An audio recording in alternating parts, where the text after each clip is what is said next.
All right, folks, welcome to our session of State Federal and Veterans Day.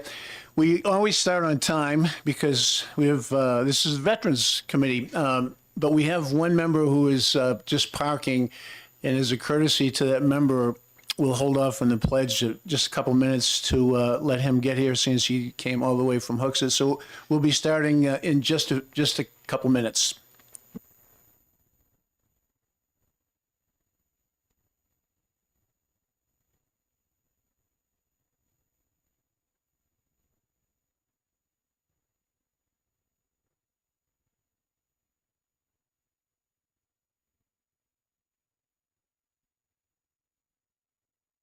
Long time no see. Welcome, youngest daughter. Did you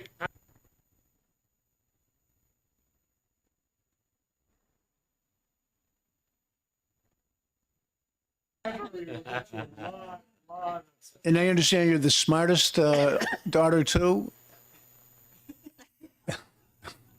Smart move on her part.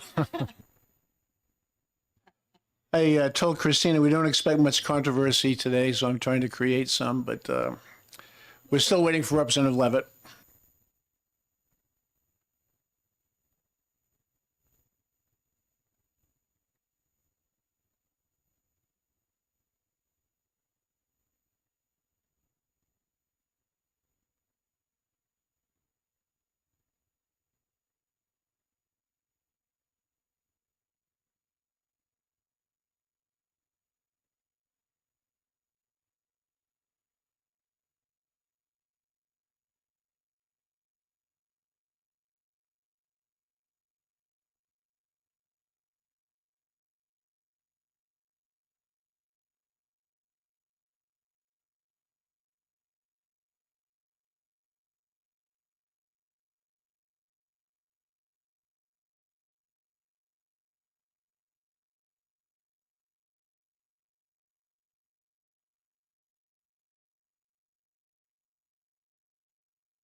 Right, welcome, Representative Levitt. Thank you for coming. We were waiting for you as a courtesy.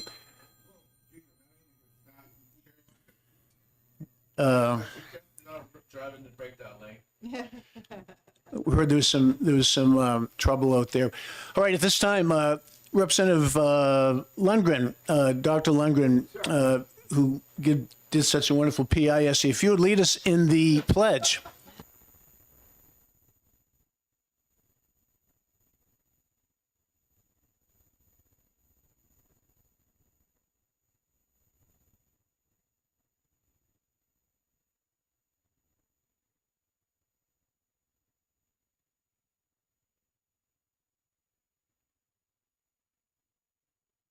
We will call this session of State Federal Veterans to order at this time. We just have the one measure. Before we go to that measure, I do want to thank the subs who came in. Who are you subbing for? Toll?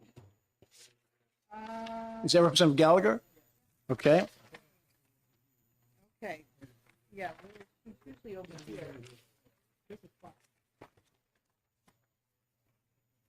And you're Representative Gallagher. Gallagher. And your first name? Eric.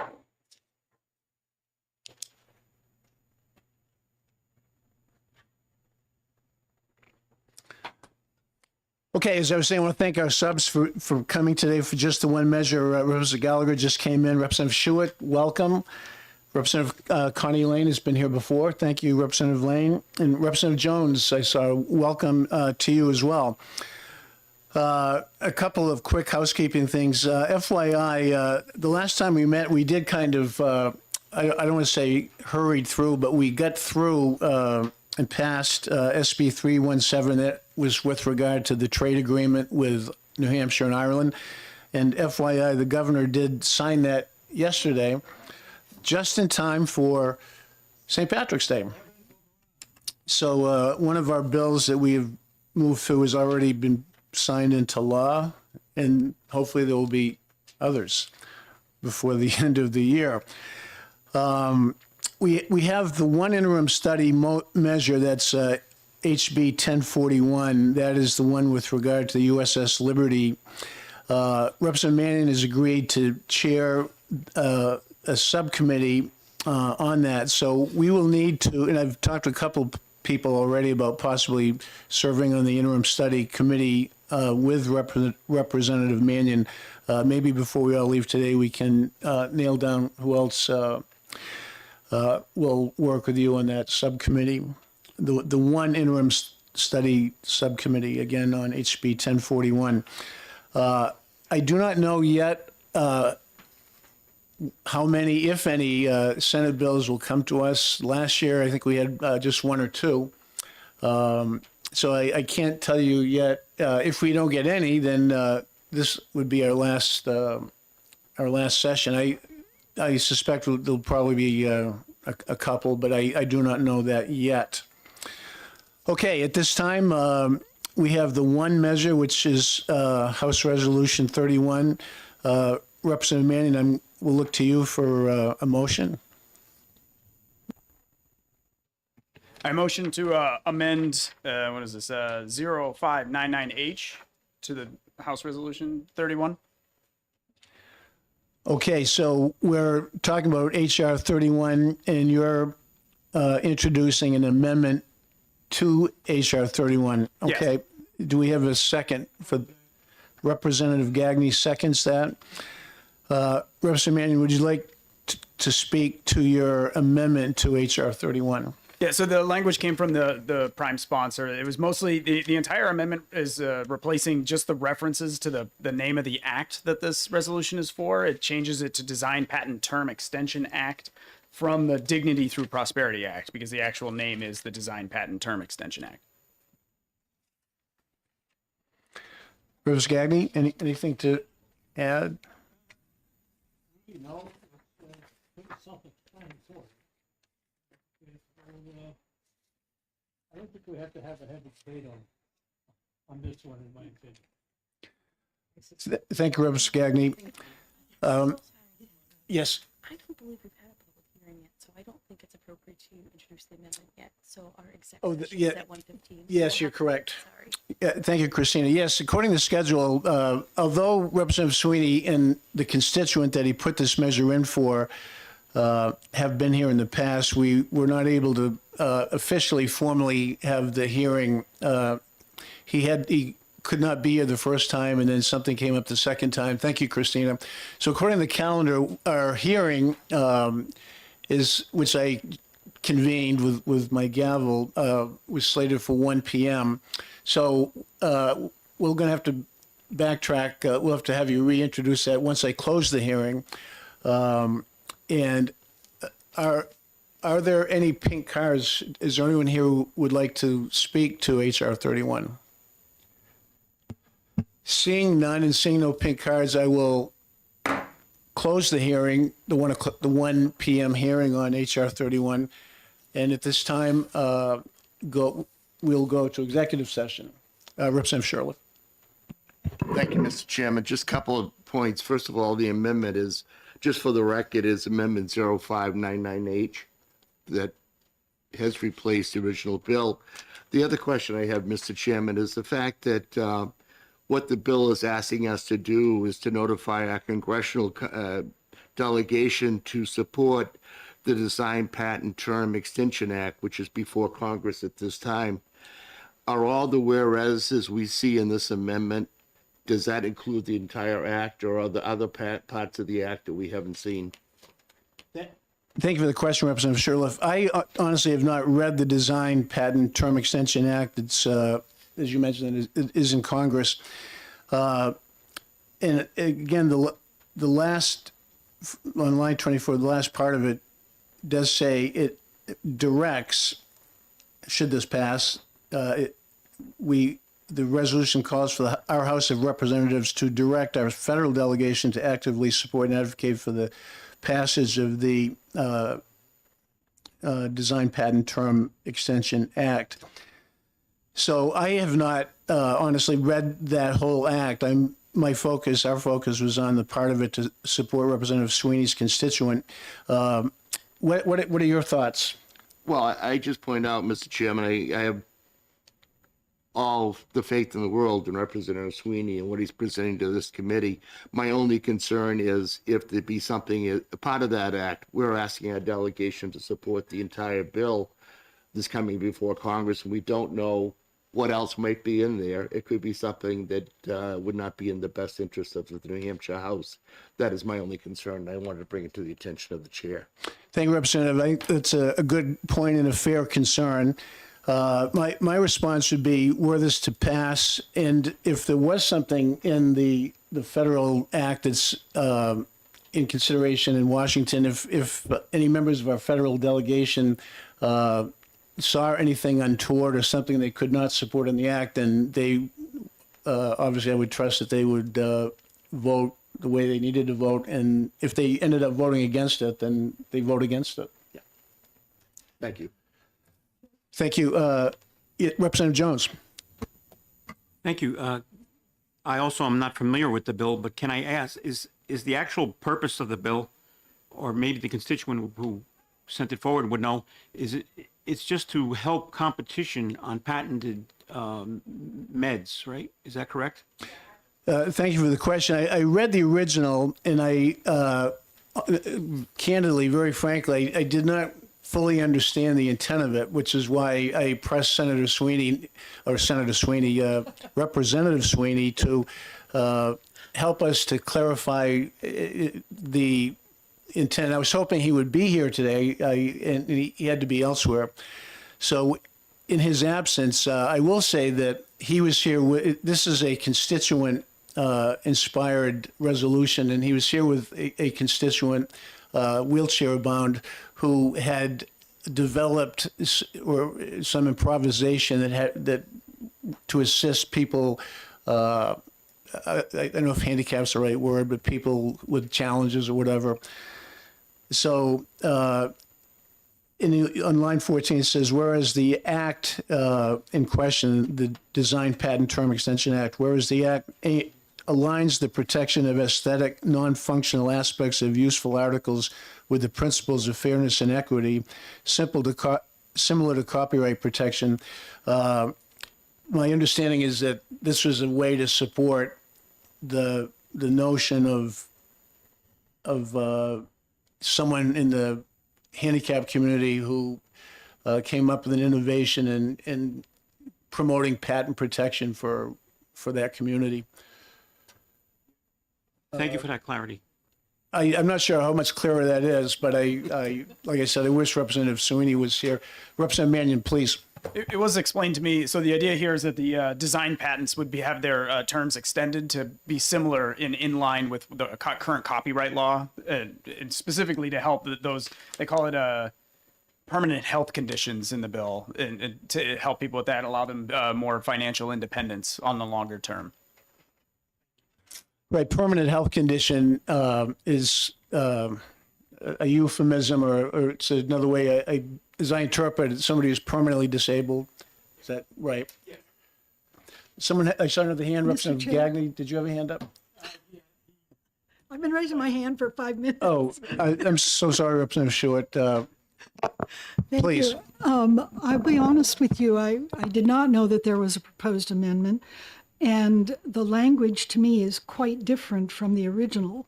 Like you, I did not understand what the original was about, and even the title is different. And my question is, do we have a ruling on whether it's actually germane, since it is so different? It seems that if you had a hearing on it as a non-germane amendment, people who were actually interested in the subject matter of the amendment might come and testify for it.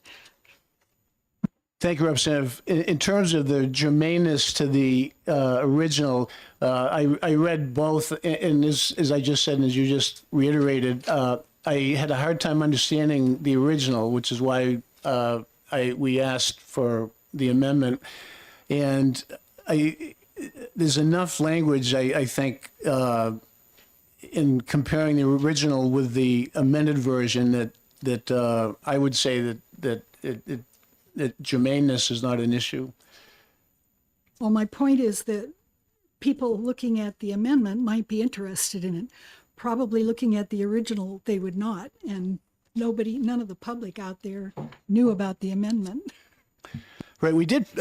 The amendment was made available and passed out several weeks ago. We weren't able to get to a formal hearing / exec at that time, but the amendment, the committee has had the amendment for several weeks. And we made copies again today, just as a courtesy. Mr. Chairman? Representative, there's a hand up, but I don't want to miss Representative Lane. Thank you. I Googled Design Patent Term Extension Act and nothing comes up, which gives me some concern. And I was wondering if perhaps our Miss Christine could assist us and let us know, not you, the other one. And if there's a site that we could at least read the act before I vote on it. I like Representative Shurtleff. I'm a little uncomfortable about voting for something that I haven't read. Yeah, thank you, Representative Lane. As I said to Representative Shurtleff, it's a very fair question. If our researcher, Christina, is able to find the Design Patent Term Extension Act, if it is 100 pages or so, we may have a recess. But Don't laugh. and if we are unable to find it, then occasionally there are those slight leaps of faith that we have to convey. Representative Gagny? Yeah, modifying my comments right now while waiting for this Design Patent Term Extension Act. But the only substantive change from the original bill to the amendment is in the original bill, line 18, Dignity Through Prosperity Act. And apparently the Congress has got a bill out with the Design Patent Term Extension Act. So to me, that's the only substantive change that I see from the original bill and the amendment. Yes, I'm comparing the two as well. Again, Representative Gagny, the original did refer to the Dignity Through Prosperity Act. And Representative Lane, when you did, and thank you for your due diligence, so you Googled Design Patent Term Extension Act, which is in the amendment, and I know Chris, our designer, our researcher, is following up, looking for the Design Patent Term Extension Act. I could pull out my device and Google Dignity Through Prosperity Act. Representative Lane, you Googled Design Patent Term Extension Act, right? I did the Dignity one. Oh, and did It's an immigration Okay, so that explains why there were some questions about immigration. Someone had Googled the original. Okay. So Representative Carey, that helps explain.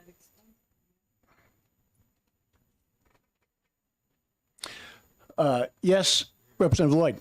Sorry, I got stuck in traffic, so this may have already been covered. I assume this was brought up because of the fact that people who are on disability are generally, it's hard to find work because they cannot work, and that's why they qualify for disability. So this would allow a person to have income coming in from the from what I'm understanding, from the selling of their designs or patents.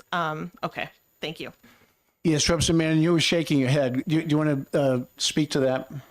No, she hit the nail on the head. That's exactly how it was explained to me. Yes, and again, Representative Sweeney and his constituent were here earlier, and I was able to speak to them briefly. The gentleman was wheelchair bound, and I don't want to say he was an inventor, but he had come up with some sort of creation that fell under copyright patent issues, so to speak.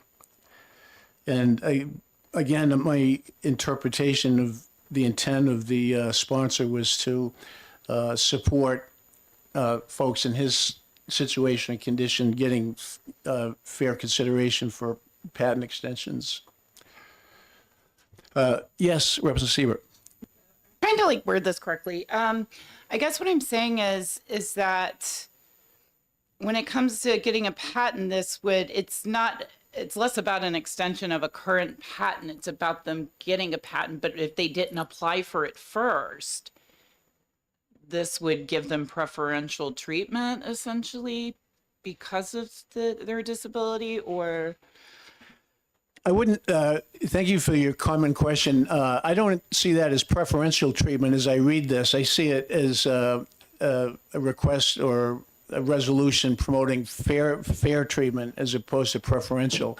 Representative Mannion, I know you introduced. I would say so, because the idea here is that there's a conflict between, like, you have copyright that lasts like whatever Disney's thing was, where it was like 100-something years, and then you have like design patents for like creative components of whatever the hell is being designed, and it has a much shorter lifespan, even though there should be some kind of unification here. Like, at least they should be treated the same with the same timetables. Representative Lloyd.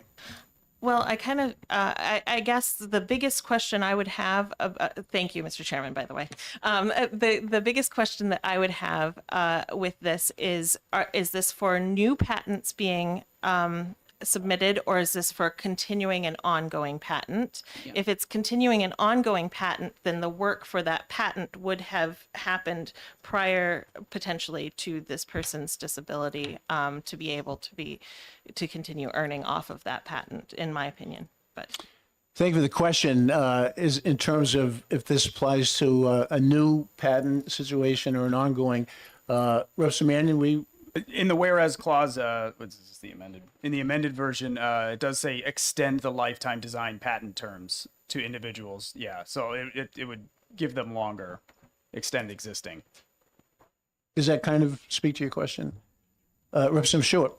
Thank you. I did look this up, and I found the U.S. Code site for the Design Patent Term Extension Act, and it appears that what this is addressing would be a proposed amendment to that, extending the time. That's my impression, because it does exist in federal law already. U.S. Code 35, Section 154 through, I think it's 156. So this, if it already exists, I'm guessing that this is proposing or addressing a proposal to amend the existing code. And I don't know how you find the amendment that's being proposed, but it looks to me like that's what it's doing. Thank you, Representative Stewart. and I really appreciate, especially as a substitute, that you take the time to do some of this due diligence, and same of Representative Lane. Again, my hope had been that the sponsor would be here, and I'm leaning heavily on poor Representative Mannion, who introduced the proposed amendment. I want to I have a thought or two that I'll share later once, if anyone else has a question or a comment. I know Ms. Dyer, you're still looking into any.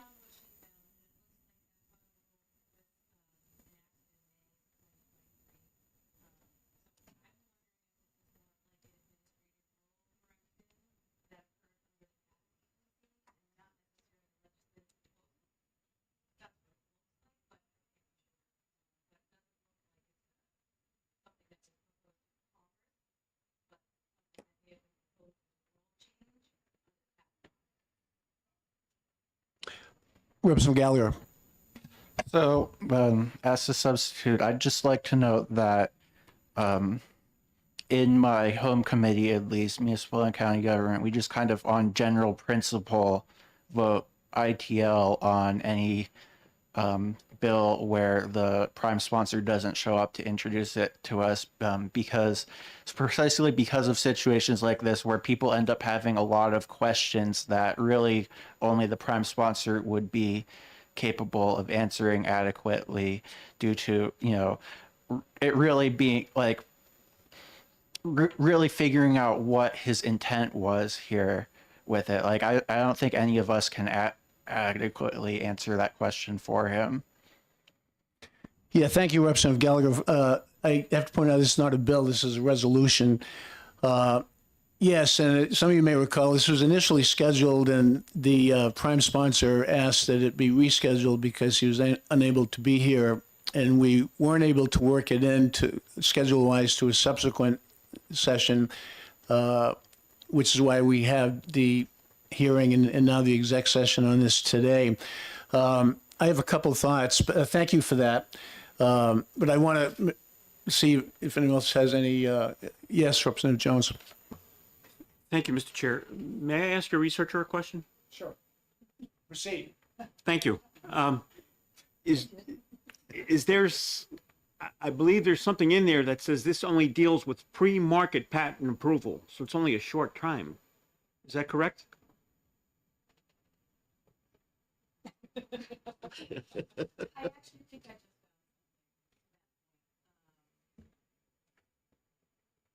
it's looks like it's seeking to clarify patent eligibility following the Supreme Court ruling, and this was put forward in June.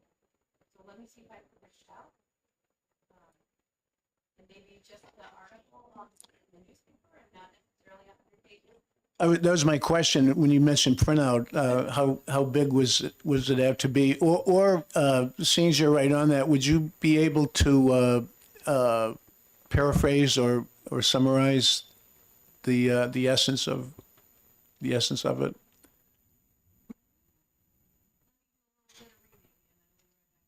Sure. Again, that's a good, fair question. Other questions, comments? Yes. Representative Gagné.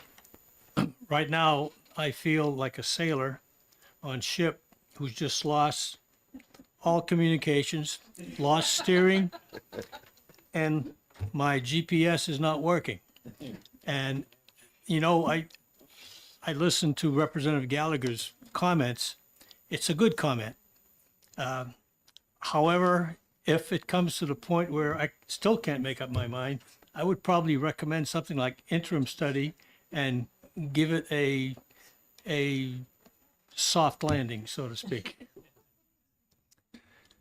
Yes, thank you, Representative Gagné. Was that a motion? We have a motion on the floor on the amendment. While Christina's looking for some more information, I have a thought or two, but again, I want to make sure that I don't pass over anyone. So my thought on this, or thoughts are as follows. Again, very important. This, as I mentioned to Representative Gallagher, this is not a bill. I would be very, if this was proposed statute, we definitely would not move anything forward without some amplification from the prime sponsor. This is a resolution.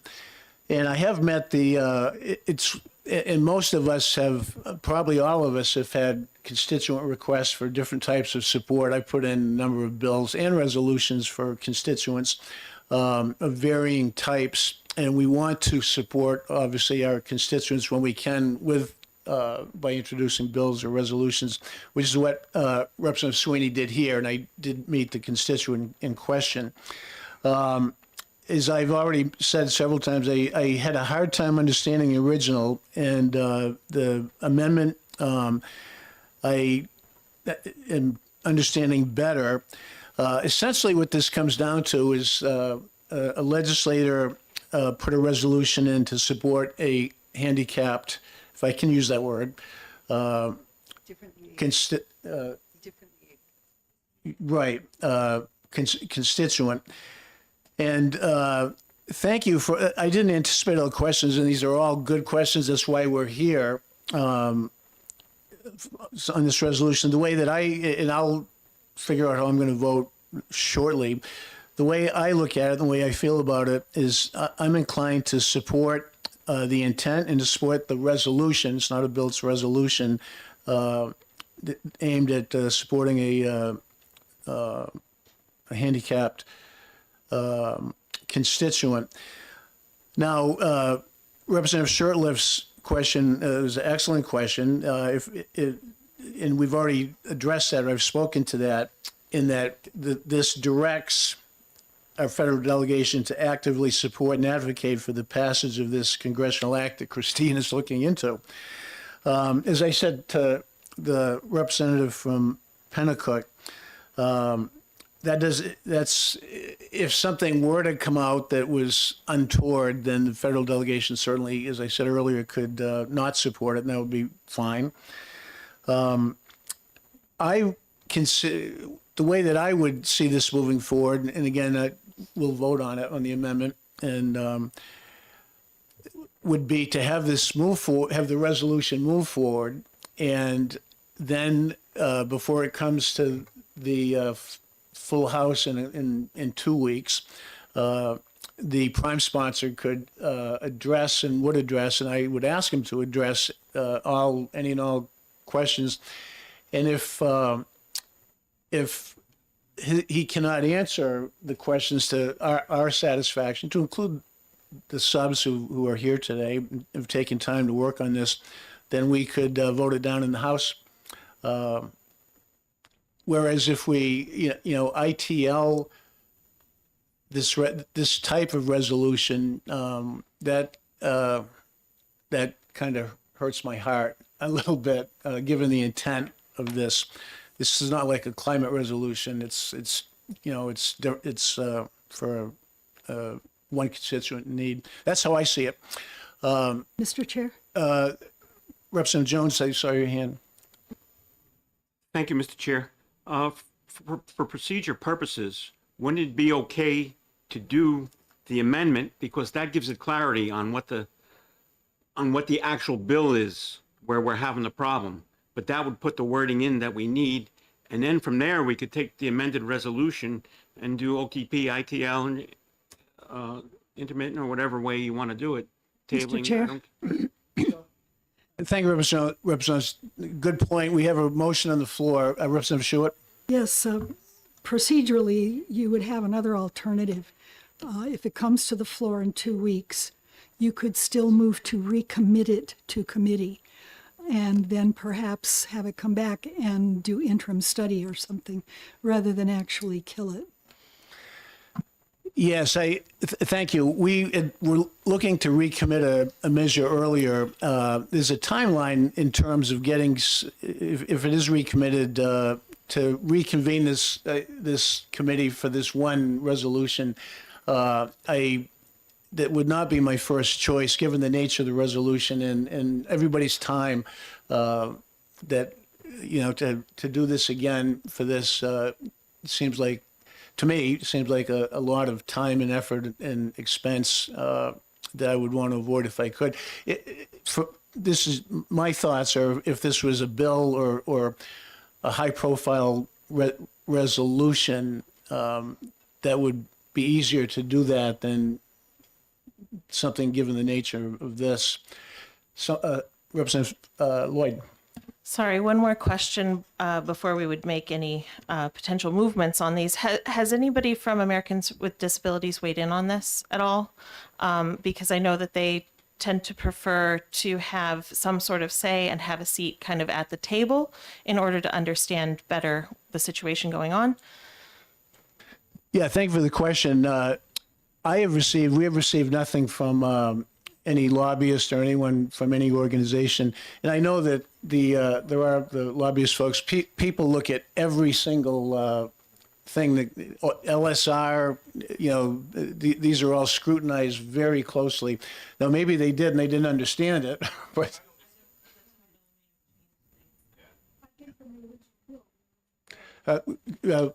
Red light, please.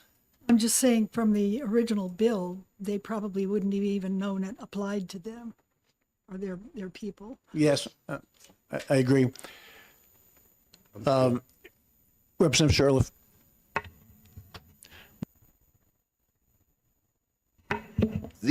I understand what you're saying about this as a resolution as opposed to a bill. My only concern is that last paragraph where this committee is strongly saying they strongly support this amendment and they strongly urge our legislators from New Hampshire and Congress to advocate on the passage of this bill. And you had mentioned about having Representative Sweeney come to the floor if there's a question. Why would it be possible for this committee to do the reverse, and only because of our concerns we've expressed about this, to do, as my friend from Manchester suggested, move in, to interim study, and if Representative Sweeney wants to bring a floor amendment to change it and then answer our questions that we have now, then I would have no problem voting on the floor when we next meet. Thank you, Mr. Speaker Emeritus. So procedurally, were this to be recommended for interim study, before this comes to the floor, if the questions that have come up can be answered, can the interim study recommendation be changed? It can be, No. well, because oftentimes an ITL can be rejected in a subsequent motion of OTP introduced. Can an IS be No. rejected? Representative Lane seems to be agreeing with me. I mean, if it comes to the floor as interim study and it's voted down, then you can make a new motion. It's open to further motions. Okay, so that was kind of my question. If we did give this an interim study, went to the floor as such, our questions are answered. We vote down interim study, and there's a motion, subsequent motion for OTP.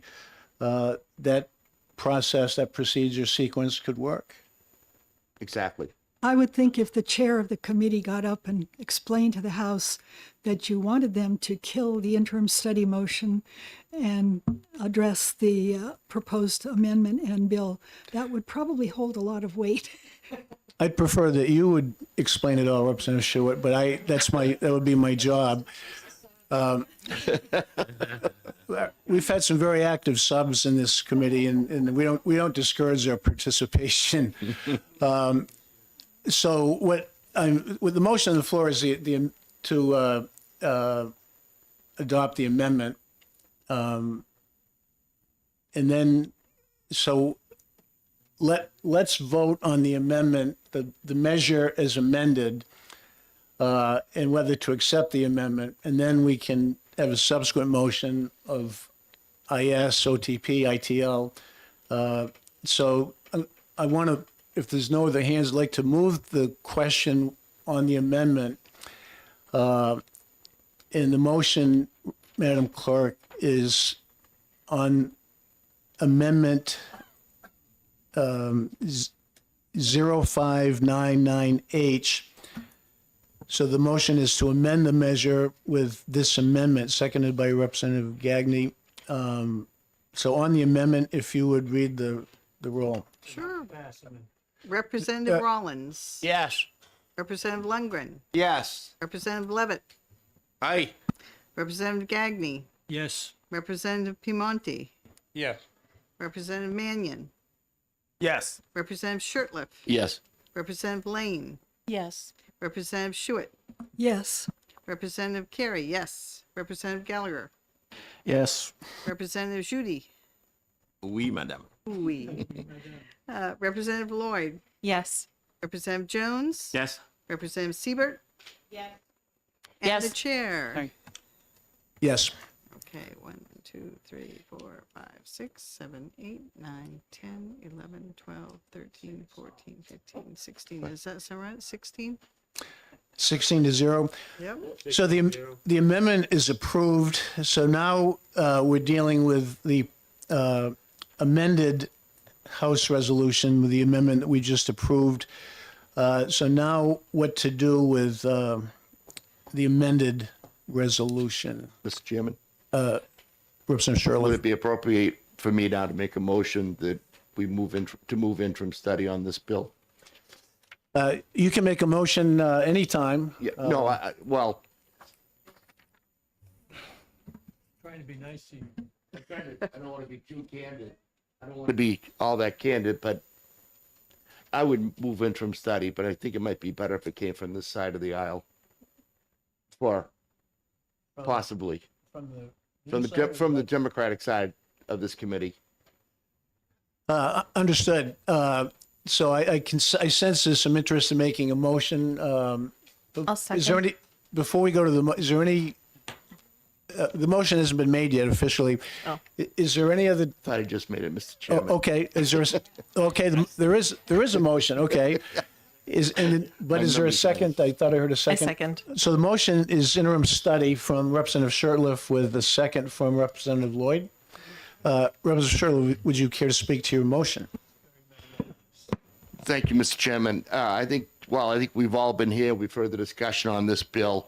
I think we've got a lot more questions and answers, and I appreciate the candor of the chair in trying to get the solutions, as well as Representative Mannion for giving the answers he's given us. But I think the fact that we're not quite sure what this is about, what it entails, it would be best to interim study and then see where that goes. Thank you, Mr. Chairman. Thank you, Representative Shirtliff. Representative Lloyd? Yeah, I absolutely second what Representative Shirtliff said. That, and we have a lot of other questions about it. So yeah. Representative Gagny? I wholeheartedly agree with my colleague on the other side of you there that a fellow student at the police academy in 1970. I was 12 then. Somehow I think I've heard that before. I'll hear it again, too. Other comments on the motion of interim study? Seeing no other hands, when you're ready, Madam Clerk, the motion is interim study on HR 31 as amended. Okay. Representative Rollins. Yes. Representative Lundgren. Yes. Representative Levitt. Right. Representative Gagny. Yes. Representative Piemonte. Yes. Representative Mannion. Yes. Representative Shirtliff. Yes. Representative Lane. Yes. Representative Schuett. Yes. Representative Carey, yes. Representative Gallagher. Yes. Representative Judy. Oui. And Representative Lloyd. Yes. Representative Jones. Yes. Representative Siebert. Yes. And the chair. Yes. Okay, so that's 16-0 again. I move consent. Okay, with regard to consent, if the scenario we discussed comes up where we want, after communicating with the prime sponsor, if we want to, Yeah. You see- I'm sorry, I didn't mean to interrupt you, Mr. Chairman. Right, I so- just say that he could pull it off consent, but if you'd rather have it on the regular calendar, that's not a problem. I think we would I would have it on the regular calendar, and then we can quickly dispatch it one way or the I other. withdraw my motion. Okay. 16-0. 16-0, yep. And that's all we have, is just, this, I thought this would take just a few minutes, and but thank you for your good questions and your due diligence, and now I have some work to do with the prime sponsor. Before we close, anything from anyone on any committee related? Yes.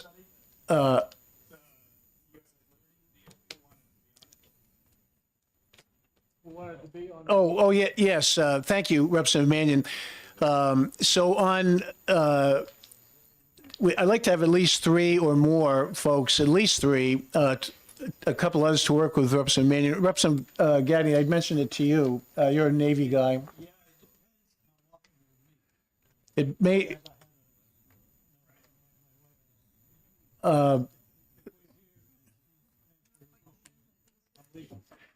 So Representative Gagny is going to try to find time for at least one meeting. Representative Sherlock, I know I mentioned to you, you mentioned Representative Massimilla might be interested. She's not here. She's not here, but. I have no problem volunteering her. Okay. So Representative Massimilla has been volunteered by Representative Sherlock and then appointed by the chair. So Representative Mannion, you have three names. Would anyone else like to work on this? Representative Lloyd? Oh, good. Yeah, so Representative Lloyd as well, and the chair is always ex officio on these things. So you have four of you all. Okay. Thank you, Representative Lloyd. All right. At this time, the exec session is over, and thank you for coming in for this. Appreciate it.